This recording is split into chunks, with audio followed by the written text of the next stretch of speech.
નમસ્તે દર્શક મિત્રો. નમસ્તે દર્શક મિત્રો. આજે કેન્દ્ર સરકારે એક અહેવાલ જાહેર કર્યો છે, UDIAS, કે જે આખા દેશની શૈક્ષણિક સંસ્થાઓ જે છે એમાં શિક્ષણની કેવી પરિસ્થિતિ છે આખા દેશના તમામ રાજ્યોની, એનો એમાં સમાવેશ કરવામાં આવતો હોય છે. અને એ આજે જાહેર થયો છે. ગુજરાતનો પણ એમાં રિપોર્ટ જાહેર કરવામાં આવ્યો છે. એમાં માત્ર શાળાઓ જે છે ગુજરાતમાં જે એક શિક્ષકથી ચાલતી શાળાઓમાં ભારે વધારો થયો છે.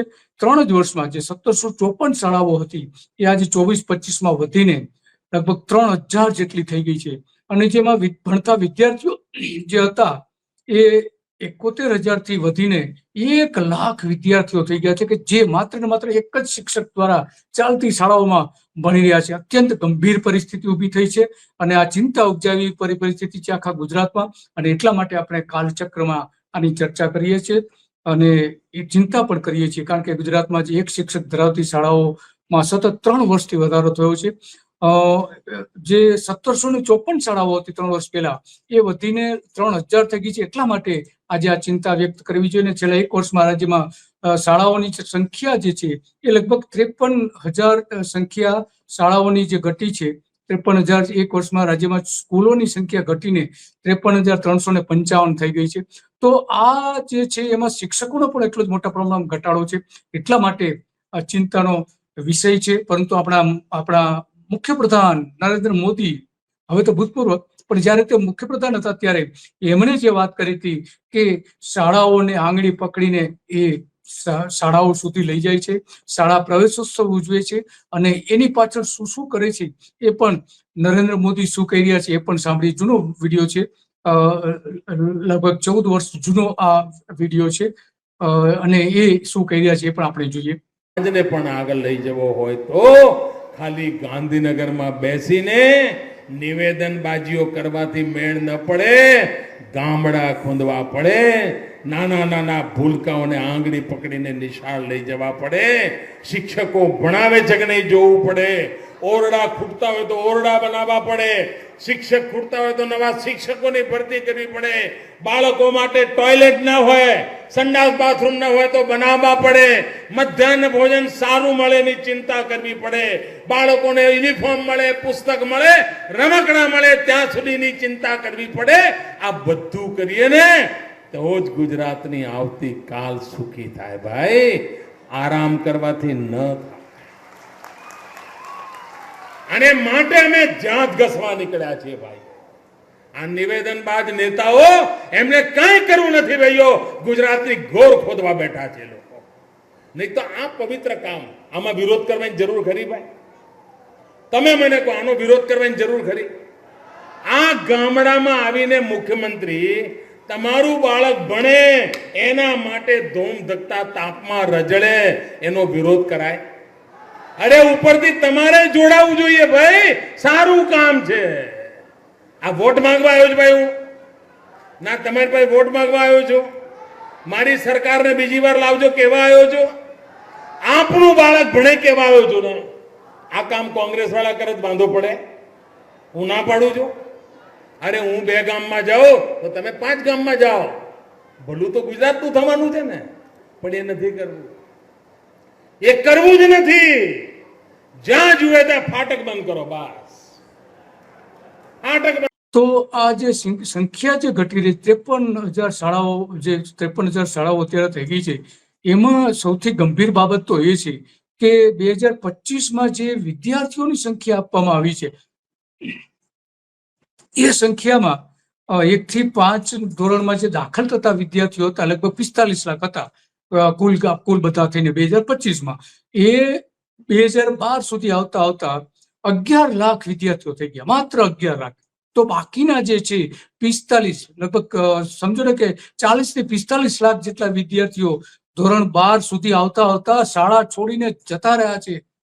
11 લાખ વિદ્યાર્થીઓ અત્યારે ભણે છે. એમાં આ મોટી સંખ્યા છે. 40 થી 45 લાખ જેટલા વિદ્યાર્થીઓએ શાળા છોડી દીધી છે. અત્યંત ગંભીર પરિસ્થિતિ છે.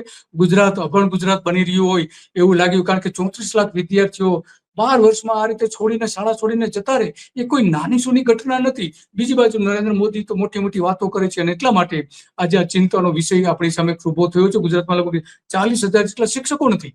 આ અહેવાલ એવું કહે છે કે 40,000 જેટલા શિક્ષકો નથી. આ અત્યંત ગંભીર બાબત છે અને એક જ વર્ગખંડ હોય. આમ તો ધોરણો પ્રમાણે 1 થી 8 સુધીના આપણે ગણીએ તો 8 વર્ગખંડો હોવા જોઈએ, એટલે એક જ વર્ગખંડ છે, એક જ ક્લાસરૂમ હોય એવી 14,562 શાળાઓ છે. એક જ વર્ગખંડમાં અભ્યાસ કરતી શાળાઓ 14,000 શાળાઓ અત્યંત ગંભીર બાબત છે. અને ગુજરાતમાં 40,000 વર્ગખંડો નથી, 40,000 વર્ગખંડોની અત્યંત તંગી છે. આવો કેન્દ્ર સરકાર, નરેન્દ્ર મોદીની સરકાર, એની જ સરકારમાં જે અરાજકતા ઉભી થઈ છે, અભણ ગુજરાત જે બની રહ્યું છે એનો આપેલો છે. કારણ કે આ જે unified district information system for education જે કેન્દ્ર સરકારે શરૂ કરેલી છે એમાં રોજના આ બધા આંકડાઓ આપવામાં આવે છે. શિક્ષણ પ્રણાલી અને આયોજન સંસાધનો ફાળવણીથી લઈને ડેટા એમાં દરેક રાજ્યોમાંથી મેળવવામાં આવે છે. ગુજરાતમાંથી એ રીતે મેળવવામાં આવ્યું છે. કારણ કે આ એટલા માટે મેળવવામાં આવે છે, ડેટાબેઝ તૈયાર કરવામાં આવે છે કે ભારતમાં જે શાળાઓનો વ્યાપ કેટલો છે એમાં એનો આ ડેટા તૈયાર કરીને એમાં રિયલ ટાઈમ ડેટા ખરેખર કેટલા છે ઓનલાઈન સિસ્ટમ દ્વારા એકઠા કરીને મૂળ જે શિક્ષકો છે, શાળાઓની સુવિધાઓ છે, વિદ્યાર્થીઓની નોંધણી કેટલી થઈ રહી છે અને પરીક્ષાના પરિણામો શું આવી રહ્યા છે એની બધી જ માહિતી આ ઓનલાઈન ડેટામાં નોંધવામાં આવે છે. અને એટલા માટે આપણા માટે આ ગંભીર બાબત છે કે મોદી સરકારે પોતે જ અહેવાલ આપેલો છે. કારણ કે 1 થી 5 ધોરણ સુધીમાં જે 45 લાખ બાળકો હતા કે જે 6 થી 8 ધોરણમાં એ ઘટીને 31 લાખ થઈ ગયા છે.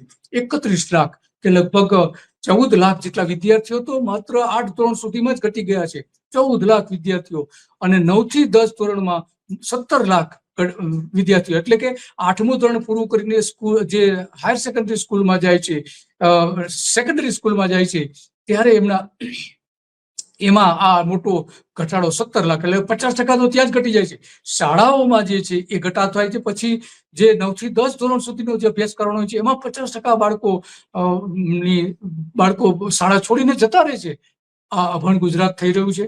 અને 11 થી 12માં 11 લાખ જ વિદ્યાર્થીઓ પરીક્ષા આપે છે. 11 થી 12માં માત્ર ને માત્ર 11 લાખ વિદ્યાર્થીઓ હોય છે. એવા ડેટા આ તૈયાર કરીને આપવામાં આવે છે. કોંગ્રેસે પણ આની આકરી ટીકા કરી છે અને એમણે પણ આ વિગતો બધી આપી છે. તો પહેલા ધોરણમાં 45 લાખ વિદ્યાર્થીઓ હતા તે 12મા ધોરણ સુધીમાં 11 લાખ થઈ જાય એટલે આ કોઈ નાની ઘટના નથી. આપણે આપણા ગુજરાતને કેવું ગુજરાત બનાવી રહ્યા છે એ અત્યંત મહત્વનું છે. અને એટલા માટે એક જ વર્ગખંડ ધરાવતી શાળાઓ દિવસે દિવસે વધી રહી છે અને આની ચિંતા થાય સ્વાભાવિક છે. કારણ કે આપણી પાસે 40,000 શિક્ષકો નથી, ધારા ધોરણ પ્રમાણે જે હોવા જોઈએ એ નથી. તો આ આપણું ગુજરાત જે છે એ અભણ ગુજરાત બની રહ્યું છે. આ ડેટા બોલી રહ્યા છે. કેન્દ્ર સરકાર, નરેન્દ્ર મોદીની કેન્દ્ર સરકારે જાહેર કરેલા ડેટા છે અને એટલા માટે આપણા માટે આ બધી જ ચિંતાજનક બાબત છે. આ જે અહેવાલ જે આવ્યો છે unified district information system for education, એના આ બધા ડેટા છે અને કેન્દ્ર સરકારની આ સંસ્થા છે એ દર વર્ષે આ રીતે તૈયાર કરીને આપે છે અને એમાં આ આખી પરિસ્થિતિ બહાર આવી છે. બાકી ગુજરાત સરકાર તો એના આંકડાઓ છુપાવી રહી છે. ભૂપેન્દ્ર પટેલની સરકાર આના આંકડાઓ છેલ્લા 5 વર્ષથી છુપાવી રહી છે કે વાસ્તવમાં ગુજરાતમાં એજ્યુકેશન કેવું છે. મોટી મોટી વાતો કરવામાં આવે છે. નરેન્દ્ર મોદી હતા ત્યારે પણ મોટી વાતો કરવામાં આવે છે. ભૂપેન્દ્ર પટેલ આ પછી પણ આ જ મોટી વાતો કરવામાં આવી રહી છે અને એટલા માટે આખી બાબત અત્યંત ગંભીર બની ગઈ છે. અને ગંભીર બનવા પાછળના સૌથી મહત્વના કારણો આપણે જોયા કે શું કારણો છે.